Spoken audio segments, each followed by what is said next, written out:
Okay, well, thanks for coming. My name's Tom Lovering. I'm Director of Client Engagement for GovWebWorks. And so really what this presentation is about is a case study of the business challenges faced by the State of Idaho, their Department of Health and Welfare, and how they use technology, in particular Drupal, to address those business challenges that were part of the economic, social, and political climate that they were facing in their state. Although this particular presentation is about, is in the reference of human services, the problems are not unique to human services, and the solution potentially applicable across different domains, different types of agencies. I guess before I should check, is there anyone from Idaho here? Anybody been to Idaho? I don't. You have? No? Okay, you've been there, so you know a little bit about it. But I'll give you a bit of background. So here's really what I'm going to cover. I'm going to talk about the context of this project in the first place.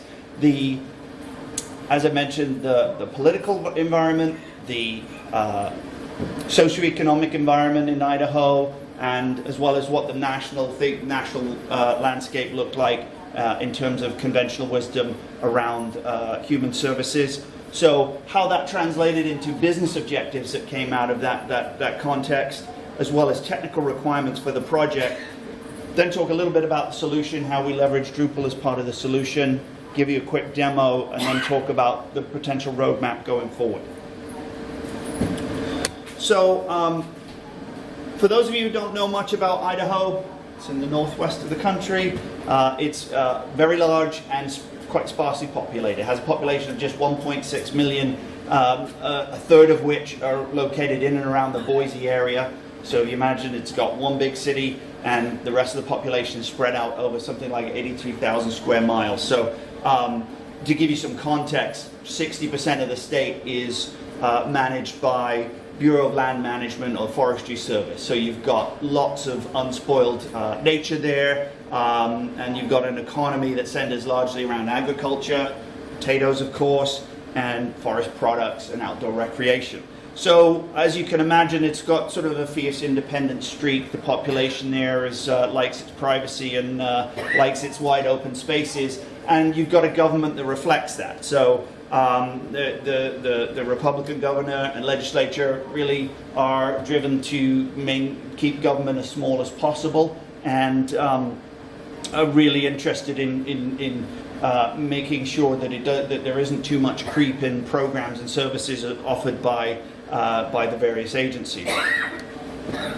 So in the set against that landscape, you've got the Idaho Department of Health and Welfare. It's the largest department in the state there, and they're servicing almost 1 in every 3 Idahoans. So Idaho faces many of the same socioeconomic challenges that other states in the country are facing. So you can think about substance abuse, access to good child care, affordable housing, and most acutely healthcare and access to primary care physicians. But they have to be very careful, as I mentioned, about how they promote the programs that they have. They talk about them in terms of self-reliance rather than benefits, and they definitely have to tread lightly around the legislature as far as promoting extended use of the programs or extended outreach about the programs. Like a lot of government agencies, they tried very hard to sort of realign and reinvent their programs in the hope of achieving better adoption rates, but they continue to find that families struggled to access their services. They were managed in silos that aligned with the organization of the department, that people found difficult to get to. And there's usually, when you did get there, there's confusing language and potentially confusing eligibility requirements. So they really didn't see the utilization of the programs and seeing them impact the issues that they were facing. So, and given the constraints that they weren't really going to be able to add new programs or advertise programs, IDHW came up with a sort of new approach where they felt they needed to, there was a barrier there between the Idahoans, their citizens that they served, and the service providers themselves, and it was more of a communication barrier and an access barrier than it was about the wrong types of services.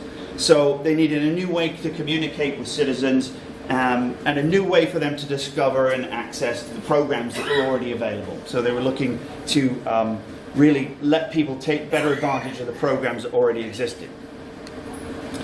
So in the context of that, at the national scale, you have centers, organizations like the Center for Medicaid Services were looking at how human services impacted health outcomes. So it's probably no great surprise that things like vaccinations and nutrition education and preventative health visits really impact health costs. They drive down health costs. What's less known is that other programs like access to transportation, access to affordable childcare, housing security, those kind of things also have impact on healthcare costs. And so collectively, both those preventative health and other human services are grouped together in terms the social determinants of health. So all these other things that aren't quite health but still impact healthcare costs, and the fact that healthcare is sought in the emergency room rather than through primary care physicians. So they were receiving this information from the Center for Medicaid Services and other organizations, and really looking to say, where we can spend a penny of prevention here, you know, this is not an uncommon thought process, a penny of prevention here through these services to save $1 of service here on in the emergency room.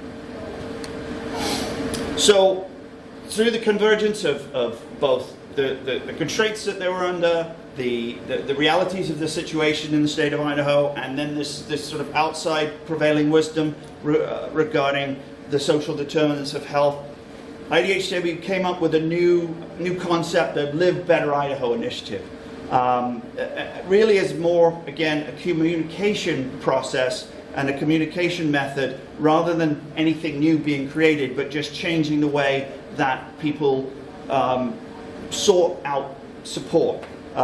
They put the client at the center and let needs identify what was presented to them, regardless of department, whether it was their department or another state agency or a community organization as well.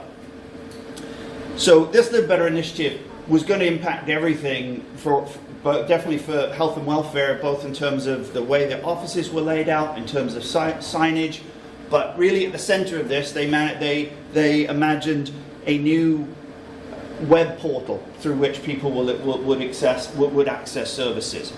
And then, you know, if you have to think of an analogy, there are things like benefits.gov you may be familiar with, which would be a good analogy for this, but done much more on a local scale, much more far-reaching than benefits.gov is able to do.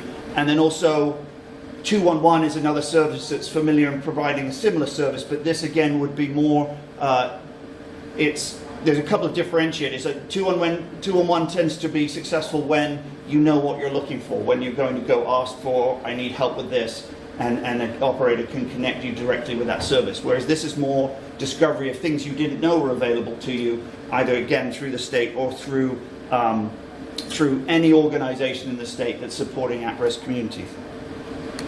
So out of that, that concept was crystallizing, and they began to write down some business objectives that they had for this web portal.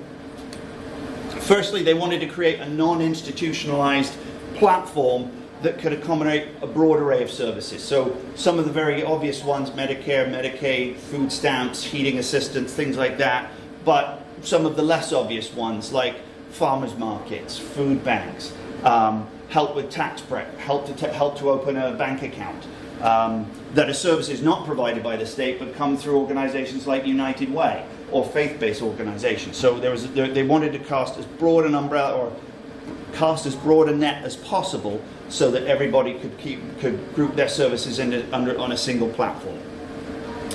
So these weren't intended to replace what all of these organizations are already put in place for organization. It was about discovery more, and then take the next step, rather than here, do all this work now on this new platform. So the mantra that they lived by was, this will be a mile wide and it'll be an inch deep. So you'll get everything here in one place, and you'll know what to do next. We'll align you with the services and you'll know where to go next.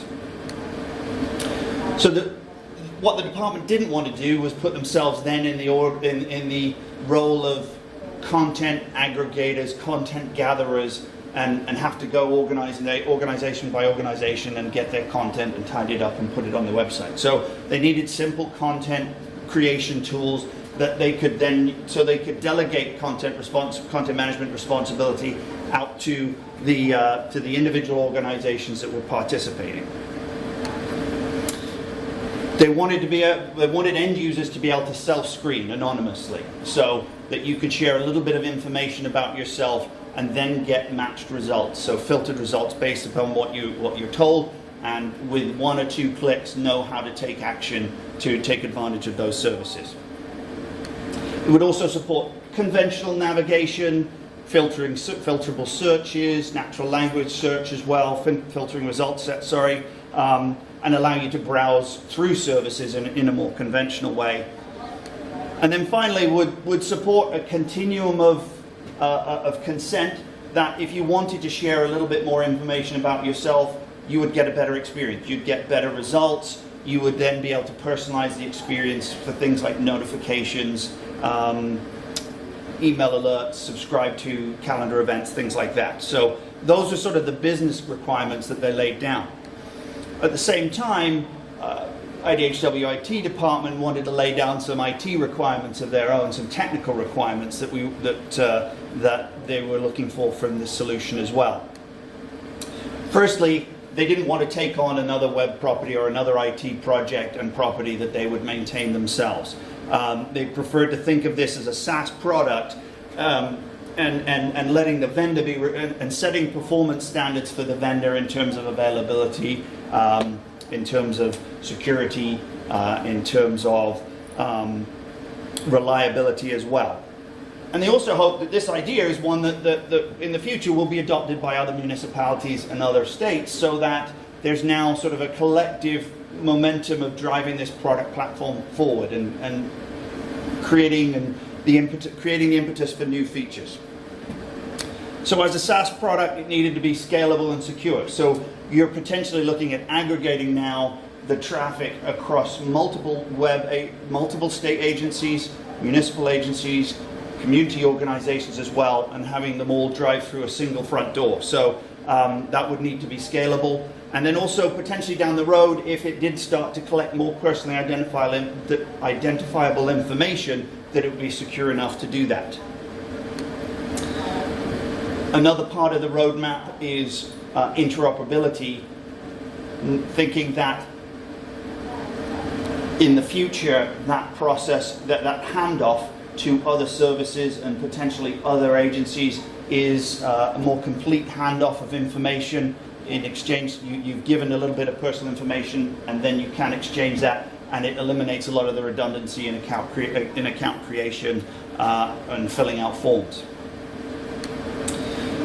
Finally, it needs to be fully mobile responsive and accessible. So like a lot of human services agencies, they deal with a population that is essentially mobile only when it comes to accessing the web. So they're part of their population.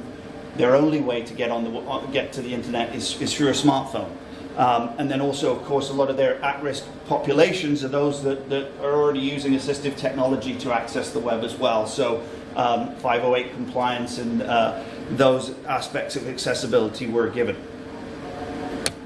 So that sort of sums this. This is all sort of pointing towards a solution, and we received that. There was a public RFP that the state put out for this product, expressing both those business objectives and technical requirements. And our background at GovWebWorks was having worked with the state of Idaho already in other benefits access projects, more actually deeper benefits access projects in terms of their eligibility portal, as well as with other state human services and health organizations, in essentially solving a lot of the same problems in terms of breaking down the barriers between the language with which these agencies describe what they do, and then how it's understood by the population in terms of, I need help with heat, I need a safe place to live, I need help getting to work, those kind of things. So we'd been solving a lot of these problems, and we definitely saw an alignment with what Idaho was asking for, and our experience. A lot of it had been expressed in sort of more conventional web navigation type solutions, but the gap was not too great a one to close, and we saw this as sort of the natural evolution of the type of work that we were doing. So what we did then was we developed what we call CiviServe, which is a Drupal-based offering that's focused specifically on this service discovery aspect through a turnkey platform, so that it would be solely managed by us, but would be able to accommodate all of those business and technical requirements. So what I'm leading up to is a demo of the final solution, but I'll just go through a quick couple of slides of the backbone of CiviServe and how it works. So we were already a pretty big Drupal shop when these requirements came along. So we knew content was going to be a big part of this project. So it was naturally going to be our go-to solution for handling a lot of those aspects. We didn't need to reinvent the wheel for managing content. It also checks a lot of other boxes as far as extensibility and interoperability as well. We also leverage Amazon Web Services and their GovCloud to make sure that it could handle the scalable aspects of the project, as well as the sort of peace of mind that comes with the potential future security requirements. A lot of the custom work that we did with this went into developing a means testing that was lightweight and simple enough for end users, and then also simple enough for content contributors to be able to express what they offer in terms of some straightforward means tests. Then we also integrated user accounts. So as part of that continuum of exchange of information, we allowed people to set up accounts so that they can preserve their searches, their favorites within the site. And then also we added email and text message alerts as well, so that they could, now there's notifications coming from the site when new content is published or new events are added, and generally making this a repeat visit location for the citizens of Idaho. And then finally, in order to track efficacy, we needed to provide reports that would show here's how many referrals we're generating, here are the services that are in most demand, and so we could really start to measure for that for the state. So that, and naturally that being an important part of the initiative for them to be able to turn around to the governor, to the legislature there in Idaho, and say this project is gaining traction.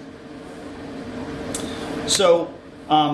With that, I'm going to flip out and do a quick demo of the solution now. So part of what they gave us during the RFP was this use case of a fictional character, Danny Barnes, who's a single parent. He lives in Pocatello, Idaho. He has a 12-year-old son, and then he has an average income of $2,000 a month. So we're going to use that scenario to go through and just have a quick look at the solution that's in operation in Idaho. So, if you bear with me here a second. Okay, let me just size this to the screen. Okay, so this is currently this is a staging. That was close. This will be a staging version here.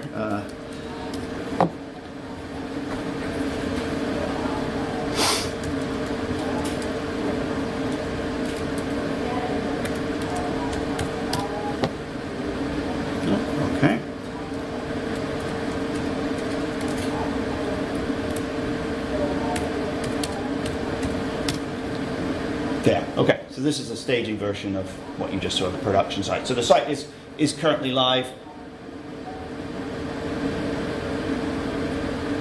And the Wi-Fi is a little bit slow down here, but so what you can see here again, pretty simple, conventional navigation of services in the major categories: financial, healthcare, food, and nutrition. What they try, what the state has tried hard to do is decrypt their language, if you like, in terms of, it now says help to quit smoking instead of smoking cessation. So that it's a small thing, but it helps with people who don't necessarily know what language the state is using or the terminology that they use. You can also see some of those services that are not from the state. So free tax prep or how to open a bank account is, these are from United Way. You've got services like farmers markets on here where you can get double bucks from your food stamp, from your EBT card. And then also, so there's conventional search as well. If you have a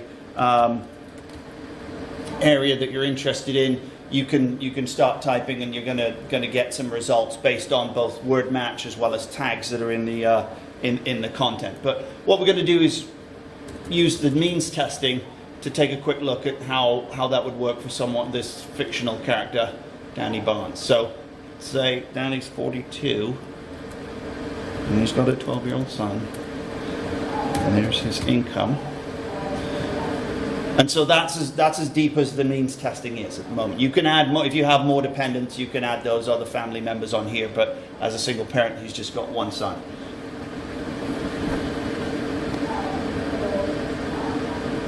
So right now, once we've put in a little information about Danny, he's getting a list of all potential services for which he qualifies. All potential services he could take advantage of. Some of these have no qualification criteria to them at all. So nutrition and physical activity education is not means-based, so anyone could take advantage of that. But you can notice right away that there's this little flag here called likely eligible. So that is taking that means information and giving him a bit of information that says, you're not guaranteed eligibility. That's another step. You would have to fill out more information to confirm that, but based on what you've told us so far, this looks like you're eligible for that service. What you can see, though, is there's quite a lot of information here. Here's 5 screens of these little tiles of different services that he could look at. So if he's got something particular in mind, then he could then begin to filter his results. So when we pull out this filter bar, we can first start by narrowing it down to where he lives. So he lives in Pocatello, which is here. I say I'm interested in things within 10 miles of where he lives. And now we're starting to see that some of these flags are appearing as these are near where he is. So in this case, a lot of these are driven by proximity of local IDHW offices, but in other cases it could be a farmer's market near you or a local clinic. So if he wants to drill down even further, there are now preference, in addition to proximity, there's who are you looking for. So you could say I'm looking for children under 12 years or teenagers, or I can say what am I looking for in areas of financial, healthcare, food and nutrition. So in terms of my expressed need as Danny Barnes, I'm saying I'm interested in healthcare for my child, so I'm going to select that filter. And you can see these filters are on the top here. So some of them I can blow out altogether, just get rid of, or I could edit my monthly income. If I say, what if I don't make as much next week? What would happen if my income was only $1,500? But so now we're refined to just all of the healthcare results. We can see again, likely eligible, near me. And then I think on this next page, there's one that's I'm both eligible for and it's near me. So this would be children's health insurance. So I could get a quick view of this here. In most cases, the service providers are encouraged to be brief about what this is, not go into great detail about what the program requires, things like that. There are some brief eligibility rules in here, so these are, unfortunately, at some point you get into the gritty facts of what eligibility looks like in a service like this. So, but in this case, where Danny's income is $2,000 a month, and he's got a household of 2 people, one of which is under 19, he fits under that threshold. So it looks like he's going to be eligible for this service. And usually there's a process of, okay, what is my next step here? What am I going to do to take advantage of the service? So in this case, the services provided by the Department of Health and Welfare, they're easy to apply through IDALink, which is their eligibility portal. This would be the real share your income, share your bank statements, that kind of thing when it loads here. This is the more in-depth eligibility, and it's a legitimate application process, whereas the Better Idaho, again, is just to suggest that you might want to check out these services. So that's where you would go for a lot of the services on here, but that might be, if it's provided by United Way, it might be come into the nearest United Way office. So you can apply over the phone or in person, or visit the closest field office. So in this case, again, you've got the list of all of the Department of Health and Welfare's offices in the state, and you can search that down by your postcode, 511-83204, which I happen to know is the postcode for Pocatello. And there's my nearest office, so I can then go to that office, so you get directions to that office. So going back to this service, what we're going to do is actually come out of the quick view and go into the detail page. And there's a few other things. So one of the things that you can do, wrong one, is sign up for alerts from this service. So if there was some new change to this service that was pushed out, I can sign up either to text alerts or to email alerts. What you see now when I try and sign up for that email, now it's going to prompt me to create an account. So you get to a certain point of utility, and there's a lot when you're still anonymous, but if you want to then engage with these services or stay in touch with these services, you would be required to create an account. And in this case, I did that.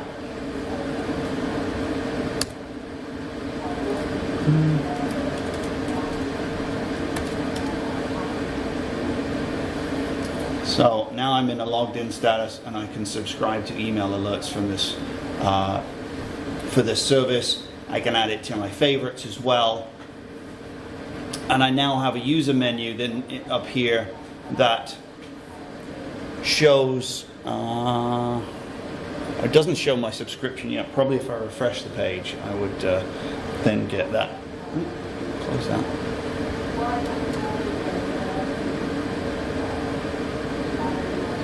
And I now have one subscription that I've signed up for. So if I go back to those results,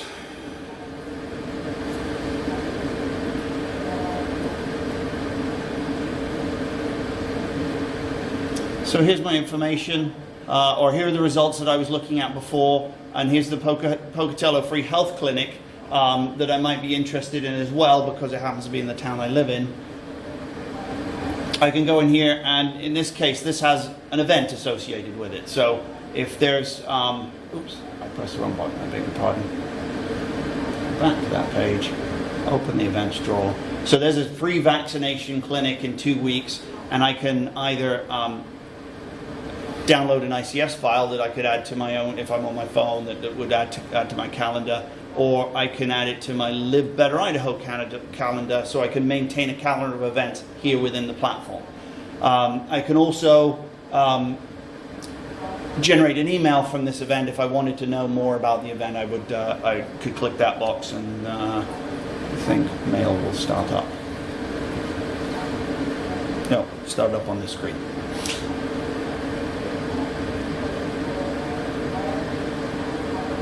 So, and this might be, since it's in my neighborhood, this might be something I want to subscribe to the text alert as well.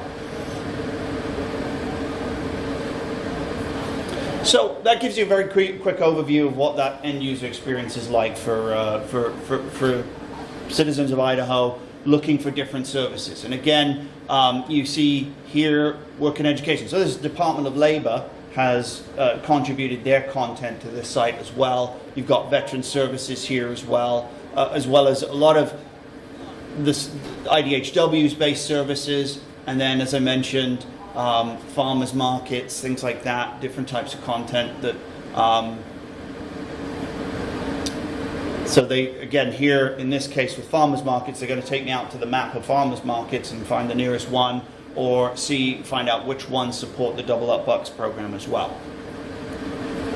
Okay, so let me just click back and talk about that rollout of that platform. So, so that LBI platform has been in operation for about a year now. A lot of that time has been taken up by performing outreach to those different organizations that you now see listed on there. So when you compare benefits.gov has a dozen services on it for the state of Idaho.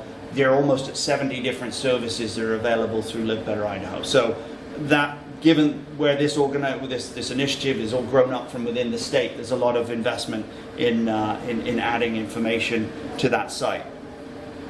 So now they have a critical mass of programs. There's real utility to this site. Their next step is going to be the marketing of the site out to citizens. So they've engaged with a PR agency to start to put together that campaign, TV commercials, signage within their offices, to again make people aware that this resource is out there for them. So, but where it's a product now, there's ongoing development here. This is no, we're encouraged by our state, by our customer here, the state of Idaho, and then we're also encouraged by the prospect of other people adopting this platform to think about a product roadmap for it and what new features might be of value.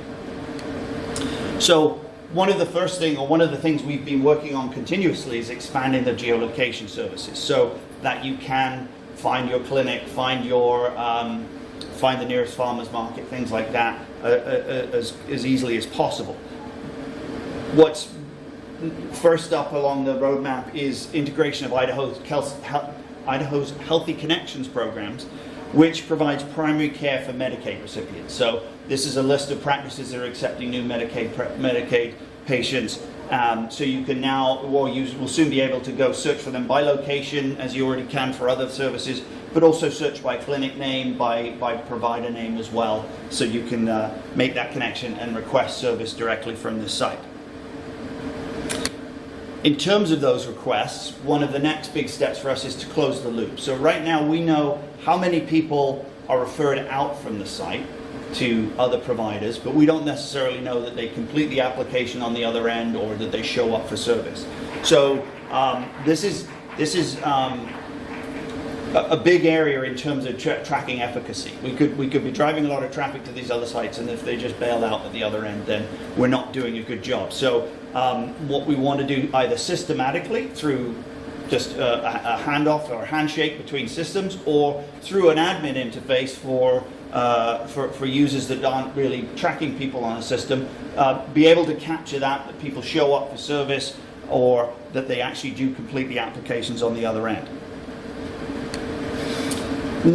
Beyond that, we want to expand the needs analysis. So right now, obviously, it's very brief. It's intentionally brief, and the concept would be that there's a progressive needs analysis. If you want to give us more information, we can match the results better for you. So this wouldn't be so much a health risk assessment as a social risk assessment. So it might ask you questions about your housing situation, your food situation, even things like mental health, child care as well, that would again give you a better experience. So it's as I said, it's a continuum of consent. If you agree to give us a little bit more information, we'll give you better results and better performance from the site. And then finally, with all of those features, we need to provide better reporting. So again, with the closed loop referrals, we'll generate a lot more information about how effective the site is. And then also, we're also begin to see potential areas of gaps. So we might see these services are really well subscribed, but there aren't good providers in this area. So we need to either work through the department or directly with providers to say, could you provide service could you add a listing to Live Better Idaho, or so that we can close some of the gaps to make sure there aren't any underserved populations. So reporting will be the big part again, and again, within the environment with which IDHW operates, that efficacy piece is very important for them. So that's pretty much the overview of Idaho's situation and the solution that we put together to improve awareness and access for Idahoans. And that's pretty much my presentation. So if you've got any questions, I'd be happy to answer them. Otherwise, thank you for coming. Thanks.